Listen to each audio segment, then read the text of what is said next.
Les amis, bonjour, j'espère que vous allez bien et que tout se passe pour le mieux dans vos vies. Oui, je parle un peu fort parce que il y en a beaucoup qui m'ont dit en commentaire qu'ils ne m'écoutaient pas bien. C'est quand même bizarre parce que avant de publier la vidéo, je prends le soin de le revoir moi-même et il suffit que je mette le volume très haut pour m'entendre hyper bien. Mais bon, je vais quand même essayer de parler un peu plus fort. Donc, toujours en déplacement, hein, contentez-vous encore une fois de plus de ce mur blanc. En vrai, j'avais pas prévu faire cette vidéo, mais c'est une question qui revient tellement souvent que je me suis dit, vas-y, je vais faire une vidéo.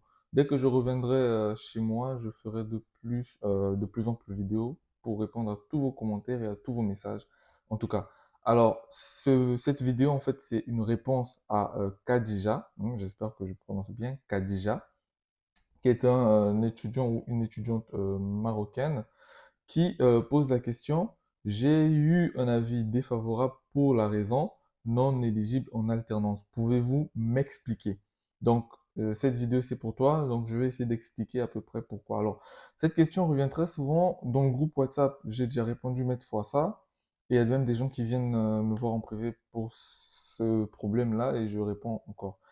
Il faut comprendre un truc, c'est que il y a trois types, enfin de façon principale, hein, en tout cas, il y a trois types de formations. Il y a les formations en initiale, des formations en continu et des formations en apprentissage ou en alternance.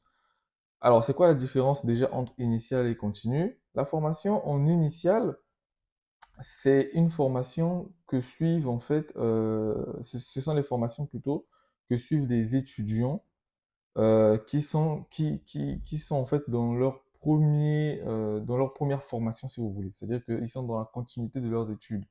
C'est-à-dire qu'il a fini son lycée, il entame maintenant le cycle supérieur, donc universitaire.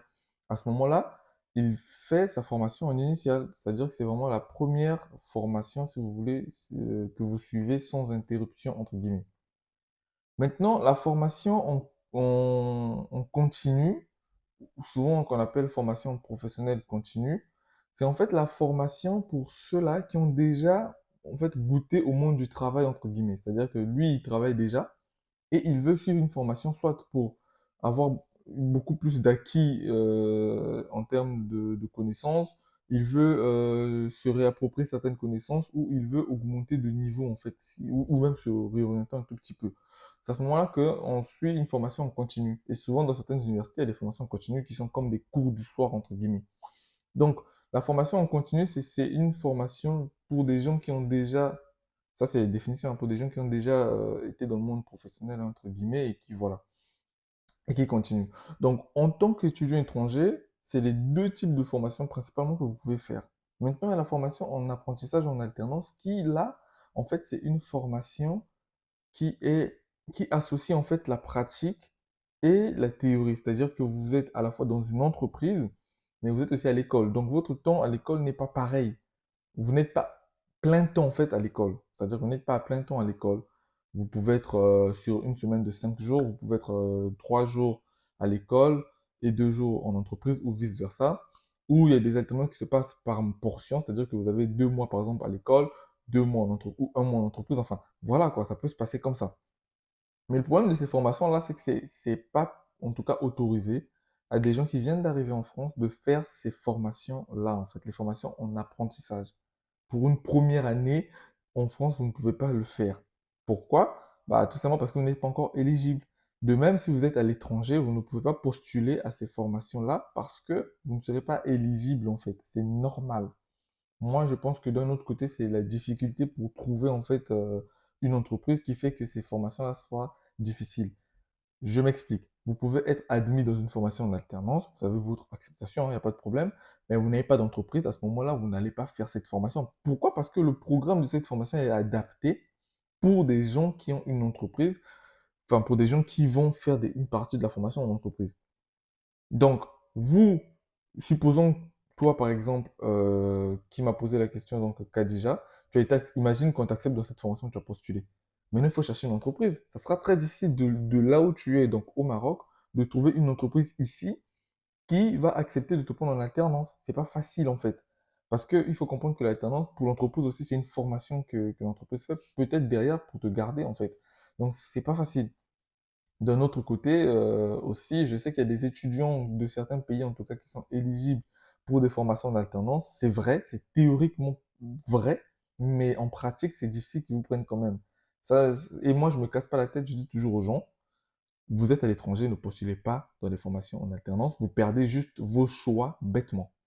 Postulez pour des formations soit en continu, soit en initial. C'est tout. Alors, je vais prendre donc le cas de l'Université Paris-Saclay. On va prendre trois cas de figure pour vous montrer concrètement en fait ce que j'entends par là. Par exemple, cette formation-là en Master 1 physique fondamentale, vous voyez que la modalité, donc le régime d'inscription, formation en initiale. Là, vous pouvez candidater parce qu'on dit bien que la formation est en initiale. Donc à ce moment-là, vous pouvez candidater à cette formation. Et donc, vous avez tout vos choix. On passe donc à ce cas de figure-là, c'est un Master 1 General Physics, qui est une formation en initial et en continu. C'est-à-dire que c'est une formation qui se fait enfin, qui se fait en initial et en continu. À ce moment-là, si vous voulez postuler, étudiant étranger, vous pouvez postuler parce que la formation est en initial et en continu. C'est-à-dire que les deux peuvent le faire. Donc, ça se fait à la fois en initial et à la fois en continu. Donc, vous allez le faire, mais ça sera en initial. Donc, il n'y a pas de souci. Et le troisième cas de figure, c'est ce type de formation-là, donc Master 2 Management, là par exemple. C'est une formation qui se fait à la fois en apprentissage et en continu. Vous pouvez aussi y postuler. Vous allez y postuler, mais vous n'allez pas candidater pour le faire en apprentissage, vous allez candidater pour le faire en continu, par exemple. Donc, il y a ce genre de cas de figure. Donc, quand il y a deux régimes possibles, vous voyez, est-ce que je suis éligible à l'un des deux régimes? Si oui, vous postulez parce que vous allez le faire dans le régime où vous êtes admissible et non dans l'autre régime. Globalement, c'est ça en fait. Donc, j'espère que j'ai été clair là-dessus et que cette question ne reviendra plus et surtout que vous n'ayez pas gaspillé vos vœux inutilement comme ça en candidatant pour des formations en alternance. Par contre, une fois que vous allez être sur le territoire, que vous allez passer, enfin, finaliser votre première année ici, vous pourrez à ce moment-là, pour une prochaine inscription, postuler des formations en alternance et espérer être pris et derrière espérer avoir une alternance. D'ailleurs, c'est ce que font beaucoup d'étudiants ici en tout cas.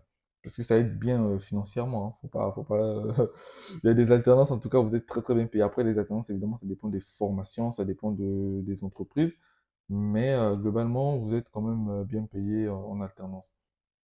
Donc, j'espère que j'ai bien répondu à votre question. Alors, il y en a d'autres qui ont posé d'autres questions, il y en a beaucoup quand même, j'ai vu là. Je vais essayer d'y répondre vraiment, mais comme j'ai dit, le rythme normal des vidéos, en tout cas, reprendra lorsque je reviendrai chez moi dans les conditions normales. Et là, je vous assure que je vais vous pour bombarder beaucoup, beaucoup de vidéos. En tout cas, les amis, j'espère que la vidéo vous aura plu. Abonnez-vous et je vous laisse sur ça. Et puis, ciao, ciao, ciao. Et abonnez-vous.